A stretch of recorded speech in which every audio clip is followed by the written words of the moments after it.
Oh man, that's annoying. Adjust. Cool. A little bit louder. A little bit louder. Okay. What's up, guys? Welcome back to another episode of Anything But ASIC. And are you still here? Are you still in crypto now that Ethereum has moved on? And we're no longer got anything to mine really. It's kind of just done. I don't know what else is there to mine if you don't have. Even if you have ASICs, everything in the ASICs has been crowded out, and the difficulty is through the roof, especially in Bitcoin.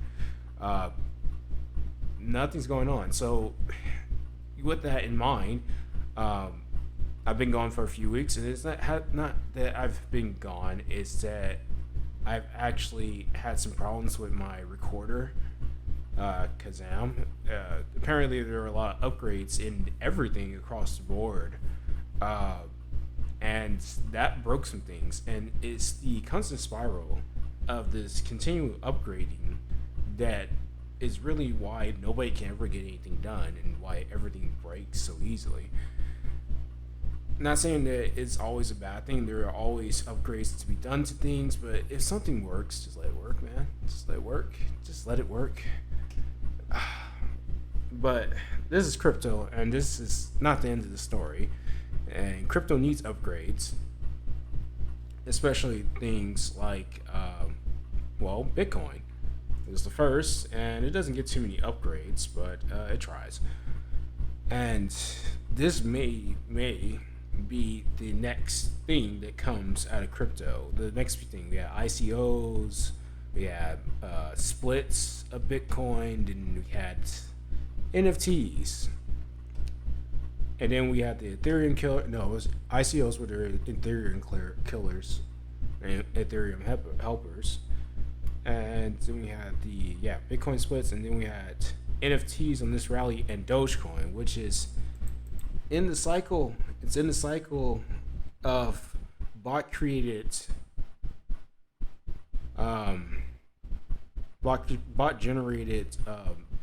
what's it called, articles going through today and yesterday, and always going through. It's always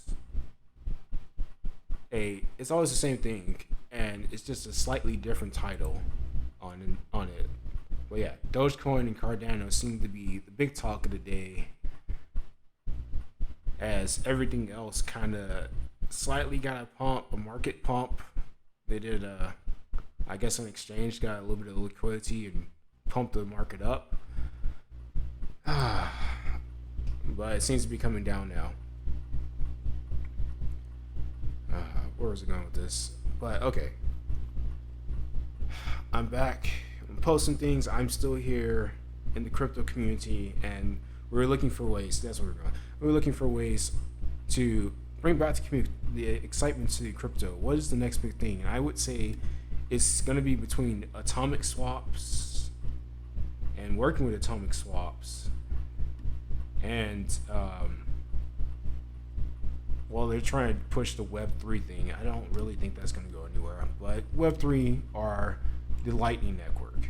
That's going to be a big breakthrough there, and that's going to be what probably pushes some excitement back into the crypto market.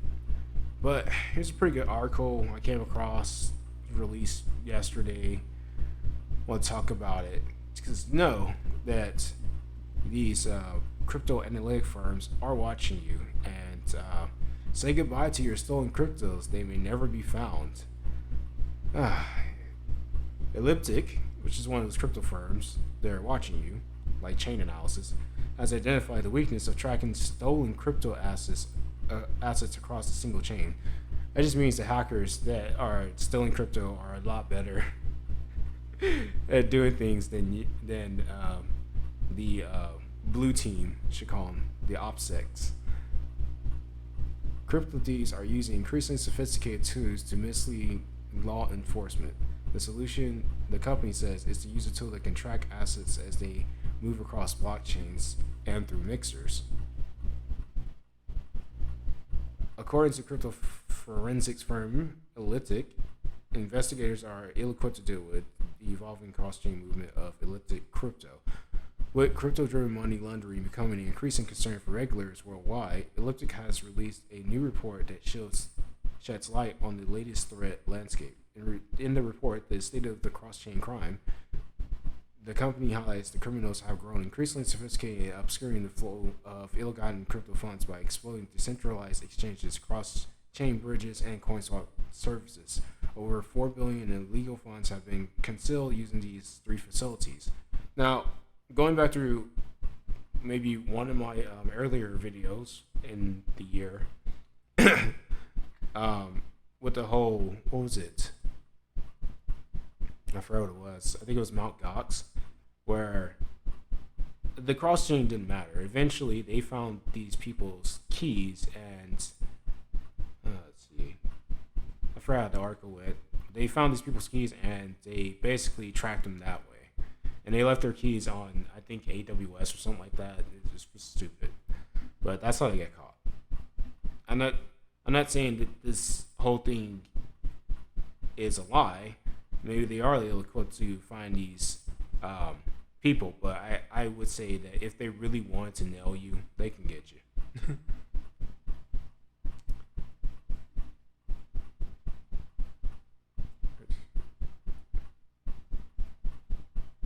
Okay, moving on. Notable recent exploits include the Axie Infinity Ronin sidechain hack, which saw over 500 million stolen, and the 100 million Horizon Bridge attack. Cross-chain money laundering is an increasing concern. Criminals pilfering centralized digital assets like stablecoins, Circle USDC, and Tether USDT often use decentralized exchanges like Uniswap to exchange them for non-centralized cryptocurrencies like ETH.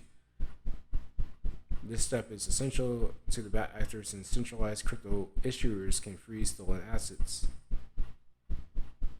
or the stolen assets prices can tank, leaving them with almost nothing. After its criminals send funds through mixers like Tornado Cash and Blender.io, or bridge the swap tokens onto another blockchain using cross-chain bridge like RenBridge. To date, criminals have used DEXs to process 1.2 billion in stolen funds. Is that why I keep seeing Beam pump up? All of a sudden, boop. Those are the missing funds. There you go. CoinSwap services allow customers to swap tokens anonymously for free via the service homepage.